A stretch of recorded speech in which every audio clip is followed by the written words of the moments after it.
बंधुओं, ठाकुर जी व्रज में करते क्या है?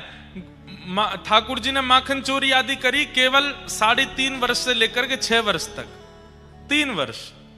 उसके बाद ठाकुर जी क्या किए? वहां के बाद ठाकुर जी केवल गैया चराते हैं, पूरे दिन गैयान में ही रहमे, और कोई ठाकुर जी को प्रिय भाव नहीं लगता। गैया में रहनो ही ठाकुर जी को सुख लगे।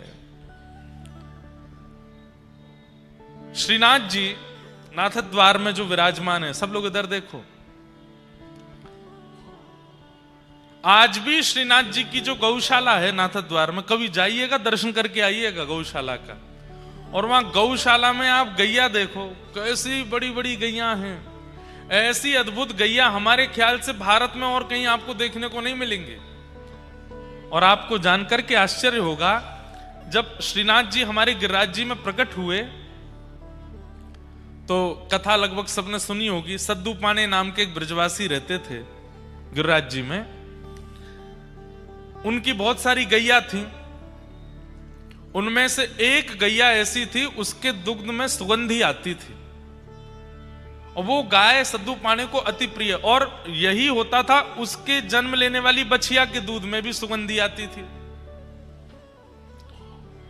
तो कई लोग तो अपने घर में पूजन आदि करते तो सद्दू पानी से जाकर के दूध लेकर के आते वही गैया को, क्योंकि सुगंधित दूध है, वहां से ठाकुर जी को अभिषेक करेंगे। एक समय आया, वो गैया चरवे के काजे वन में जावे, गिरिराज जी पे जावे और लौट के आवे तो वहां के दूध नहीं। सद्दू पानी ने 4-5 दिन तो प्रतीक्षा करी, वहां के बाद ये दूध देनो क्यों बंद कर दियो, लगे कोई बड़ी प्रसिद्ध गैया है, कोई निकाल ले तो हो चोर। तो ऊपर जाके देखा तो वो गैया एक विशेष स्थान पर जाती हैं और अपने चारों थनों से दूध प्रवाह कर देती हैं। जब वहां जाकर के देखा उस गड्ढे में, तो श्रीनाथ जी की भुजा निकली हुई है। कुछ समय बाद जब श्री जी बाबा प्रकट भये गिरिराज जी से, तो कहते हैं अनेक वर्षों तक श्रीनाथ जी ने अन्न सेवन नहीं किया, रसोई की सामग्री नहीं पाई। श्रीनाथ जी केवल दूध पीते हैं, पे पी करके रहते हैं। और सद्दू पाने से कह दई, बोले अरे सद्दू पाने, जे तेरे गैयान के कुल में जो सुगंधित दूध देने वाली गैया है ना, ये पता कौन है? बोले कौन है? बोले हमारे नंद बाबा की 9 लाख गैयान में से एक गैया की वंशधर है, तो वही को वंशज चलो आ रहा है। या हमारे में तेरी गैया को दूध ना पीऊं, ये तो मेरी गैया है। सोचिए सद्दू पाने के ऊपर श्रीनाथ जी की कृपा क्यों हो गई? क्योंकि गौवंश में एक गैया नंद बाबा के कुल की हती। जो लोग अपने घर गौ सेवा करें, क्या पता कौन किस वंश से है, कौन सी कोई व्रज के वंश की कोई गैया हो, का पता नंद बाबा के वंश की गैया आपके घर आ जाए और वह गैया के दूध के लोभ में ही ठाकुर जी आ जाए। हमारा साधन तो नहीं है कि हम ठाकुर जी को प्रकट कर सकें, पर गैया को दूध तो प्रकट कर ही देखो, श्रीनाथ जी प्रकट है के। और सद्दू पाने के यहां कितने वर्षों तक गिरिराज जी पर विराजमान श्रीनाथ जी ने अन्न सेवन नहीं किया, केवल दूध पीते। फिर जब श्रीमन महाप्रभु वल्लभाचार्य जी महाराज व्रज पधारे, तब श्री जी बाबा ने पहली बार अन्न आरोगा, और तब अन्नकूट 56 भोग तब लगाए गए, तब से ठाकुर जी प्रसाद पान लगे। लेकिन ठाकुर जी ने आज बंधुओं मंदिरों में भी अब इतनी सामग्री बनती है, इतनी देसी गैया ही नहीं है कि इतना घी वहां पहुंचाया जा सके, तो फिर अन्य अन्य घी पहुंचाने पड़ते हैं। कभी कभी हमें लगता है कि हम मानवों ने ठाकुर जी के द्वारा प्रकट की गई, प्रदत्त की गई निधियों को ही नष्ट कर दिया, तो ठाकुर जी हमसे उदास बैठे हैं। कम से कम ठाकुर जी बोल रहे हैं कि भाई तुम पूरे संसार के साथ कुछ भी करो, जो हमारी वस्तु है उसको तो सुरक्षित रखो। गिरिराज जी की महिमा हमने नहीं जानी, रज की महिमा हमने नहीं जानी। यमुना जी, वृंदावन में आप आचमन नहीं कर सकते, और अगर आपने 10-12 दिन तक आचमन कर लिया तो आपको घनघोर पी लिया हो जाएगा। ये वृंदावन की यमुना जी की स्थिति है। हमें ऐसा लगता है ठाकुर जी की एक वस्तु की भी संरक्षण की इच्छा और एक वस्तु की भी रक्षण की भावना किसी जीवात्मा के मन में आ गई, ठाकुर जी कहेंगे तू तर्पण मत करे, तू संध्योपासन मत करे, तू जप तप मत करे, सब तेरो कल्याण कर दूंगा मैं, तू बस मेरी निधि की रक्षा कर। गौ सेवा करने वाले गौ रक्षकों को, गौ सेवकों को पिंडदान आदि करने की वो तो विधि है, करना ही चाहिए, विधि से तो करो, पर हमें ऐसा लगता है कि जब वो गौ रक्षा गौ सेवा का संकल्प लेते हैं ना, ठाकुर जी कहें तेरे सबरे पितृ मुक्त है गए, तेरे आगे आने वाली सबरी पीढ़ी मुक्त है गई, और तू तो मुक्त है ही गए हो, क्योंकि तेने मेरी निधि की रक्षा करी है। आज गोपाष्टमी है, आज गैया का प्राकट्य हुआ ठाकुर जी से, और गैया से प्रकट हुआ गोलोक धाम, जो कि ठाकुर जी का नित्य धाम है। जैसे वैकुंठ, साकेत और गोलोक, गोलोक का प्रादुर्भाव कहां से हुआ? गैया से हुआ। ऐसी गौ माता कृपा कर रही हैं। आज गोपाष्टमी है, कल भी गोपाष्टमी है।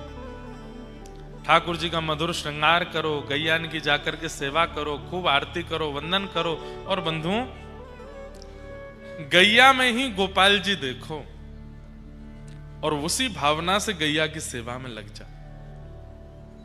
आप अनुभव करेंगे, घर में विराजमान करके ठाकुर जी की सेवा करने का जो फल मिलता है वो केवल गैया की सेवा करने मात्र से प्राप्त हो जाएगा। ऐसी गौ माता है। तो गैया के, ठाकुर जी के अंग से गौ, ब्राह्मण और अग्नि तीनों प्रकट हुए, और तीनों का गोत्र भी एक ही है। ऐसी गैया को हम प्रणाम करते हैं आज जिनका प्राकट्य हुआ है। गोपाष्टमी का दिन था, छोटे से लाला रोन लगे। मैया बोली, लाला तू काई को रो रहा है?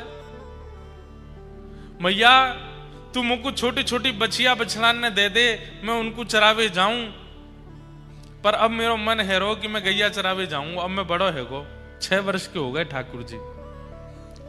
इतना सुंदर वर्णन है श्रीमद् भागवत जी में ठाकुर जी की गौचारण का। ठाकुर जी रो रहे हैं। यशोदा मैया बोली, लाला तू नेक सो है, गैया चरावे के काजे जाएगो, कहीं गैयान के खुरन के नीचे आए गयो तो? ठाकुर जी बोले, नाए आऊंगो मैया, ये सबरी गैया मुझे बहुत प्रेम करें, मुंह पे नाए चढ़ेंगी, आज तू मुझको गैया चरावे जान दे। नंद बाबा आए, आकर के देखी लाला रो रो है। ठाकुर जी से कही, बोले लाला काय को रो रो है? बाबा मैं गैया चरावे जाऊंगो, अब मैं बछड़ा बछिया ना चराऊंगो, अब मैं बड़ो है गो। बंधुओं, रास, आज रास की कथा है। रास बिहार शरद पूर्णिमा पे हुआ गोपियों के साथ, लेकिन बाकी के पूरे वर्ष ये गौचारण जो ठाकुर जी करते हैं, गैयाओं के संग रास बिहार करते हैं ठाकुर जी। कभी कोई गैया पे लटक जाएंगे, कभी कोई गैया के थन को पान कर लेंगे, कभी कोई गैया को अपने हृदय से लगाएंगे, कहीं कोई गैया के ऊपर ऐसे हाथ फेरेंगे, कोई गैया के ऊपर सो जामे ठाकुर जी। गैया चल रही है, ऊपर ठाकुर जी पौड़े भये हैं, धीमे धीमे गैया भी ऐसे चले कि लाल जी गिर नहीं जाए कहीं नीचे। इतना प्रेम ठाकुर जी गैया से करें। नंद बाबा आए, बोले लाला गैया चरावे को? रुक जा, कुल पुरोहित से पहले समय तारीख निकलवा लूं, एक मुहूर्त निकलवा लूं। श्री सांडिल्य मुनि पधारे। नंद बाबा ने निवेदन कियो, हे मुनिवर, लाला जिद कर रो गैया चराऊंगो, आपने पत्रक देख करके बताओ कौन सी बढ़िया तिथि है, शुभ मुहूर्त निकालो। बंधुओं, उस समय पे और कोई व्यापार नहीं था, या तो खेतीबाड़ी या फिर गैया चराओ, गैया के दूध घी आदि उनको विक्रय करो, उससे ही घर चलते थे। एक प्रकार से आज बड़े बड़े बिजनेसमैन के बच्चे जब उनका बिजनेस संभालते हैं तो बहुत उनको शाबाशी देते हैं। ऐसे ही गौ पालकन के बालक जब गैया पालवे लग जाते और गौ चारण करने लगते तो बहुत बड़ा उत्सव मनता था ब्रजमंडल में। भैया इनको लाला सुगड़ है अब गैया चरावे को। ब्याह संबंध होते थे तो लड़की वाले पूछते लड़का खा कर है? अजी हमारो छोरा तो सुबह उठ के स्नान ध्यान करके 8:30 बजे गैया ने लेके निकल जाए, 8:30 बजे निकल जाए। हाँ, कितनी गैया हैं? बोले 1000 गैया, कोई के 5000 गैया, नंद बाबा के तो 9 लाख गैया। तो जितनी ज्यादा गैया और जितना बढ़िया गौ सेवक उतना बढ़िया छोरा। जैसे आज यूं कहे ना कि वो चार्टेड अकाउंटेंट है, डॉक्टर है, बहुत बड़ा इंजीनियर है, आदि आदि। तो घर वाले लोग फिर बाकी की चीजों को नजरअंदाज भी कर देते। ठीक है, घर भले ही बड़ा नहीं है लेकिन बेटा डॉक्टर तो है, ब्याह कर दो। ऐसे ही पुराने समय में सोचते थे, भले ही खप्पर छप्पर के घर हैं लेकिन गैया चरावे लाला, ब्याह कर दो। छोरी भी अपनी सखीन ते मिले, बोले अरे मेरो ब्याह पक्को है गो है। कौन ते भाव? गैया चरावे नंदगाम में। अच्छा गैया चरावे, अरे बड़े ऊंचे घर में जा रही है। आज गऊ चराने वाले को बड़ा ऐसा समझ लिया गया है। अरे ये हमारे भारत का सबसे प्रथम व्यापार था गौ चारण करना, और सबसे श्रेष्ठ व्यापार था। गैया चराते हैं, घी निकालते हैं, दूध निकाल, फिर उनका विक्रय करवाते हैं, ऐसे ही घर चलते हैं। तो एक प्रकार से गैया चराने को मतलब है कि अब सुगढ़ है गयो लाला। दूसरी बात, दाऊ दादा तो बड़े हैं, वो नंद बाबा के संग गैया चरावे जामे। एक दिन दाऊ दादा बोले लाला अब मेरो तो तोते पहले ब्याह है जाए को। ठाकुर जी बोले काय को? अरे तू ना जाने, ब्याह करवे वाले सबसे पहले यूं ही पूछे गैया चरावे कि नहीं। मैं तो जाऊं गैया चरावे, तू तो बछड़ा बछिया चरावे। छोरी वारे आमे भी हैं तो यूं सुन के कि बछिया चरावे सो चले जाए। वही रात ठाकुर जी रोए, बोले मैं गैया चराऊंगा अब। क्यों? मेरो ब्याह होएगा तब। भाई दूसरे दिन सांडिल्य मुनि पधारे। नंद बाबा बोले आप पत्रक देख के बताओ, शुभ मुहूर्त निकालो, लाला गैया चरावे को। सांडिल्य मुनि बोले नंद बाबा तुम्हारो लाला तो बड़ो अद्भुत है। बोले क्यों? बोले मुहूर्त देख के ही रोवे। क्यों? बोले आज ही मुहूर्त है गैया चरावे को, आज गोपाष्टमी है। बोले ऐसा लाला है मुहूर्त देख के ही रोवे। आज गोपाष्टमी को मंगल दिन है, आज के दिन ही गैया मैया को प्रादुर्भाव भयो, तो अब लाला सो पूजन कराओ, और पूजन कराए करके आज लाला को गैया चरावे भेज दो। आहा, ठाकुर जी आनंद में भर गए, बोले अब हम गैया चरावेंगे। और ठाकुर जी सबसे पहले तो यशोदा मैया नंद बाबा के साथ में गौ पूजन करने गए। गैया को पूजन किया, सींग में स्वर्ण और चांदी के छोटे छोटे सींग बनवाए करके जो ऊपर के भाग है वहां पर मड़वाए, वहां पर लगवाए। पामन में सुंदर पाजेब पहनाई, जैसे माताएं पहनती हैं वैसे चारों खुरन में पाजेब पहनाई। पाजेब पहना करके फिर हल्दी, चंदन और मेहंदी, इनमें हाथ बोर बोर करके गैया के ऊपर थापे लगा करके सुंदर श्रृंगार कियो। गैया के नेत्रन के पास में सुंदर चंदन की आकृति सो काजल जैसो लगायो है ठाकुर जी ने। वहां के बाद में फिर गैया के सींग के बीच में यहाँ पे पाग पहनाई, पाग पहना करके वहां में मोती जड़े हैं। सुंदर मैया ने एक साड़ी पहनाई है। ठाकुर जी खूब सारे मोर पिछ लेकर के आए, और मोर पिछ लेकर के जो यहाँ पाग बांधी है वह पाग के बीच में खूब सारे मोर पिछ लगा दिए, तो ऐसे मुकुट बन गयो गैया को। इतनी सुंदर गैया को श्रृंगार भयो। फिर मैया ने सुंदर सुंदर लडुआ बनाए, सुंदर खिचड़ी बनाई, सुंदर बड़ी बड़ी रोटला बनाए, सबन को ले जा करके लाला पवा करके आवे।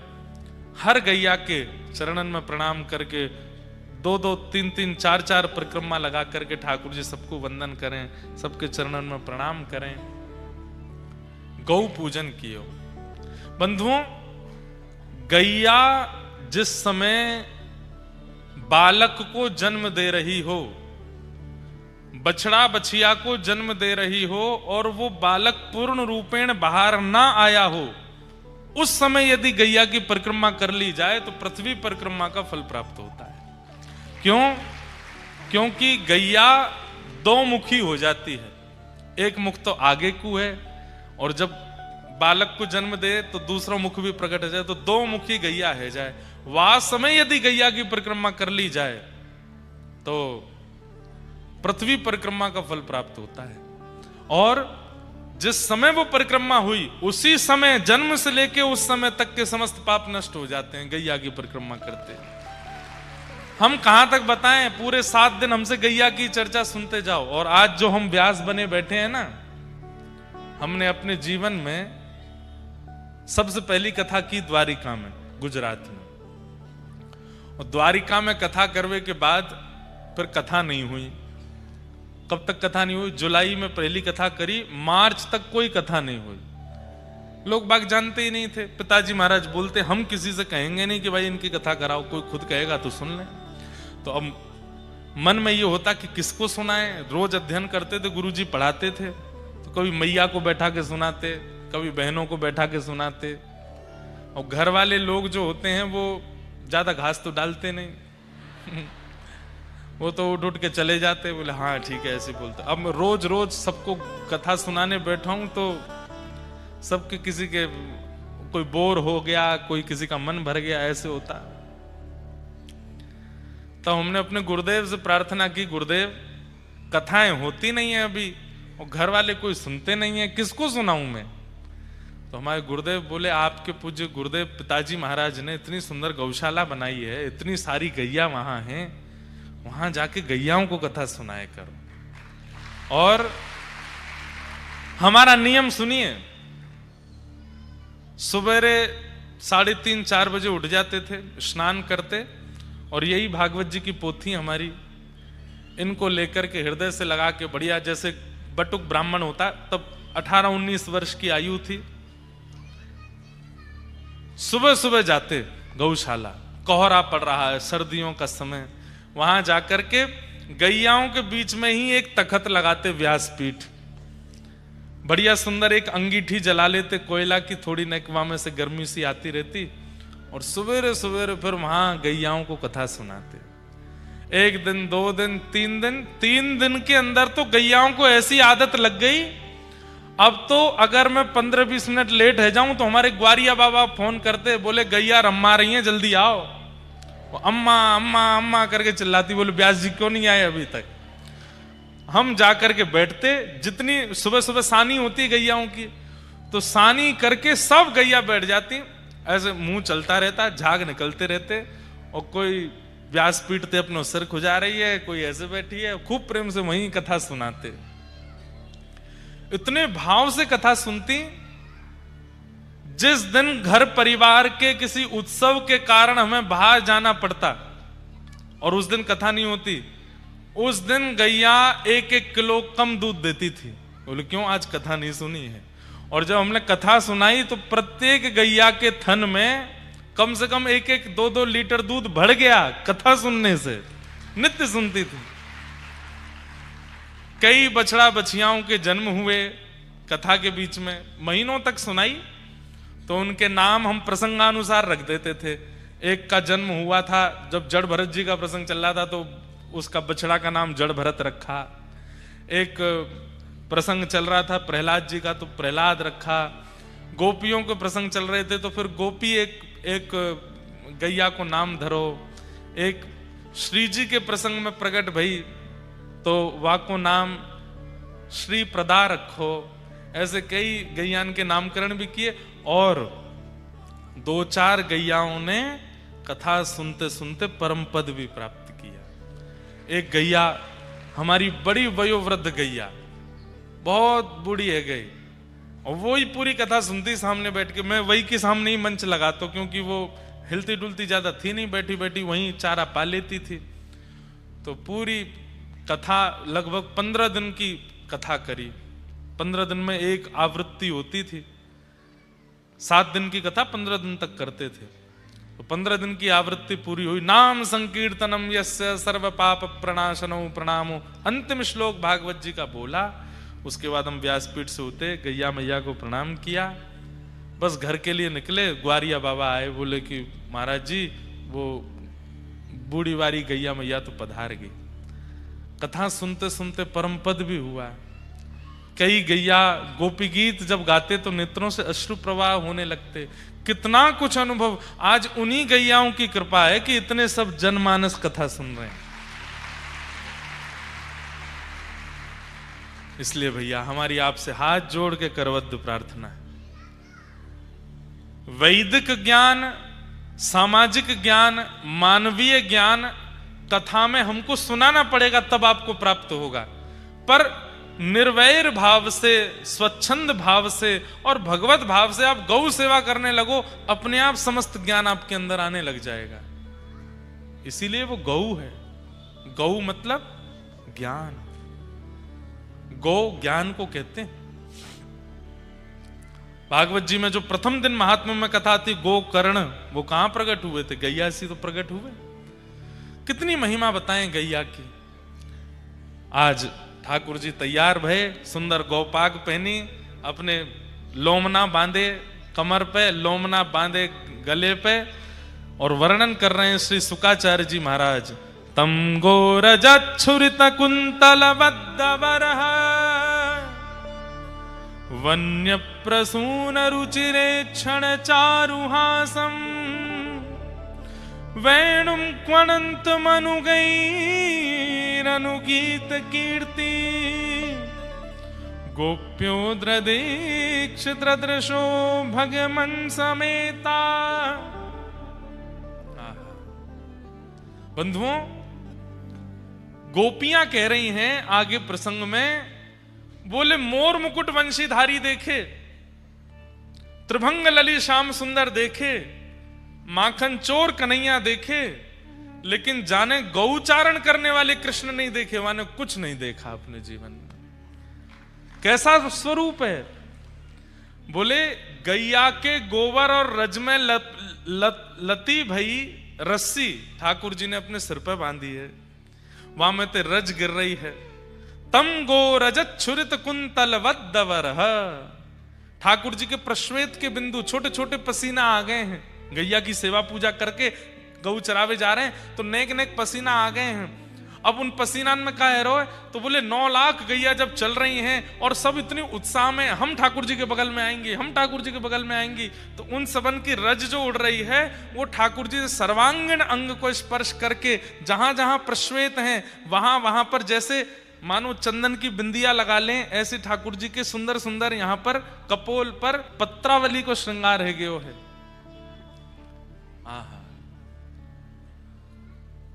बंधुओं, वृंदावन में जब तक ठाकुर जी रहे सीधे खड़े नहीं हुए, न्यों ही रहे टेढ़े।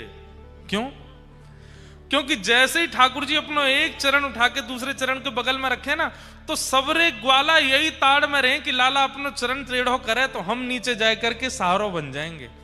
ठाकुर जी ऐसे आ जाए और यहां कोई ग्वाला आ जाए, बाप ऐसे टेक धल लें, परंतु ग्वालान को गैया आने ही ना दे, बात पहले गैया आ जाए और गैया आकर के अपनो, ये एक छवि आप लोग देखते हैं, उसमें पीछे गैया और आगे ठाकुर जी हैं। वो वास्तव में पीछे नहीं है गैया, ठाकुर जी को बगल में ऐसे टेक लगा के ठाकुर जी वंशी बजाते हैं गैया के ऊपर। वेणुम क्वणंत मनुगैरनुगीत कीर्ति, ठाकुर जी गैया पर ऐसे टेक लगा करके सुंदर वेणु का नाद करते हैं और उस वेणु का नाद सुनते ही समस्त गैया सबके आनंद की स्थिति अद्भुत हो जाती है।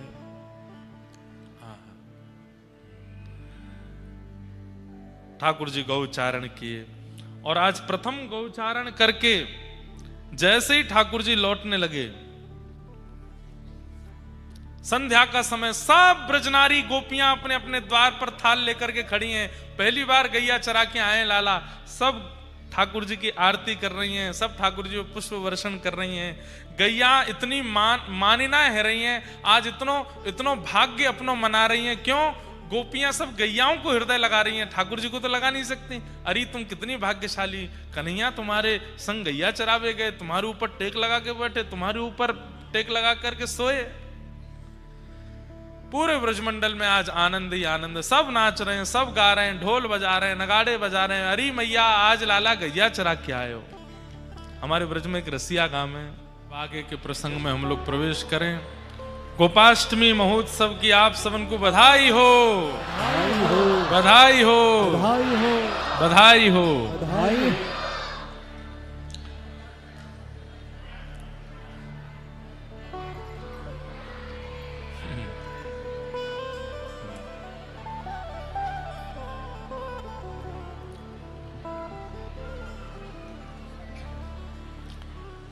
ठाकुर जी सब ब्रजवासीन को लेकर के गोवर्धन गए और वहां श्री गिरिराज जी को मधुर पूजन करायो है। इंद्र को जैसी पता चली कि मेरी पूजा मेट करके और ये अपनी पूजा करा रहे हैं, मेघ मालाओं को आज्ञा दे दी कि जाओ ब्रजमंडल पर इतनी वर्षा करो कि पूरा ब्रजमंडल डूब जाए। सांबर तक मेघमालाओं ने आकर के पूरे ब्रजमंडल पर डेरा जमा लिया। गड़गड़ करके आकाश में बादल गरजने लगे। बंधुओं, वास्तव में ये 3 दिन से बारिश, 2 दिनों तक लगातार बारिश यहाँ हमारे है रही। ठाकुर जी को 56 भोग मैदान में 56 भोग पावे को मन है रो। कल जैसी 56 भोग पवायो सो आज बारिश ना है भैया, पूरे दिन बादल डटे रहे ऊपर। वास्तव में तो ये गिरिराज पूजन हेवे के बाद में इंद्र को भागनो ही पड़े। इंद्र को यूं लगे पता ना का, अब पिछली बार तो पर्वत उठाए हो, अब के का कर देंगे। तो आज देखो कैसी शांति है, बादल सुबह से हैं और ऐसे हैं कि कब बरस जाएं, लेकिन आज बरसे नहीं है। क्यों?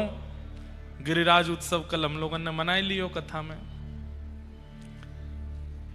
तो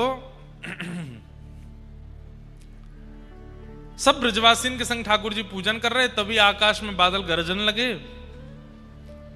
थोड़ी थोड़ी गर्जनाहट सुनकर के ब्रजवासी बोले, लाला हमें तो ऐसा लगे इंद्र नाराज है रो दिखे।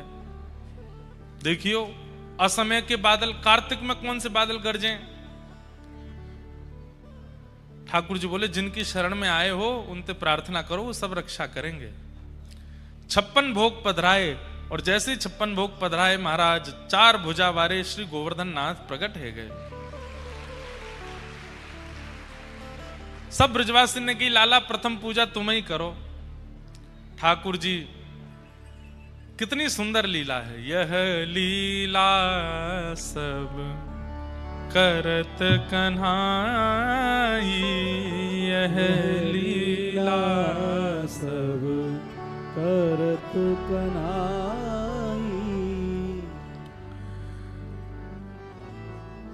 ठाकुर जी स्वयं गिरिराज जी को पूजन करवे गए हैं। आप ही पूजे आप पुजावे। गिरिराज बाबा कौन है? स्वयं ठाकुर जी हैं। ठाकुर जी ने जाकर के गिरिराज पूजन कियो। गिरिराज पूजन करवे के बाद जैसे ही 56 भोग पधरान लगे,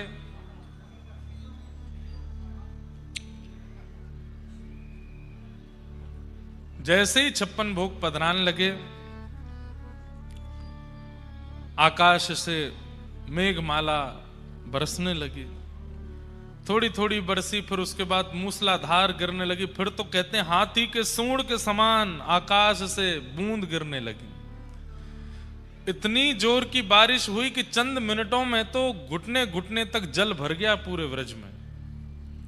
अब तो सब ब्रजवासी बोले, हमने पहले ही मना करी इंद्र की पूजा बंद मत करो, और या छोरा की बात में आए करके नेक्स्ट सी लाला की बात मान करके सबन ने गिरिराज पूजा बंद कर दी नहीं। और अब देखो इंद्र नाराज है गयो। ठाकुर जी बोले, भक्ति में अविश्वास नहीं होना चाहिए। बंधुओं, परिस्थिति हमारे प्रारब्ध के कारण प्रकट होती है। बोलो गैया मैया की जय। सब लोग प्रणाम कर लो बस। मारो मत भैया, ऐसे ही ले जाओ, गोदी में उठा लो, नेक्स्ट सीसी तो है।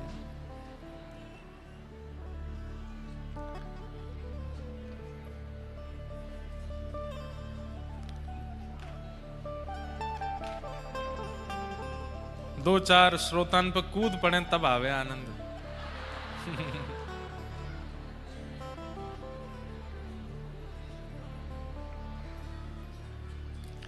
तो ध्यान से सुनो। जिस प्रकार बिना आत्मा के शरीर शव हो जाता है, ऐसे ही बिना भक्ति के, बिना विश्वास के भक्ति भी निर्जीव है। भक्ति में विश्वास बहुत आवश्यक है। चाहे जैसी परिस्थिति हो जाए जीवन की, ठाकुर जी के प्रति विश्वास डगमगाना नहीं चाहिए।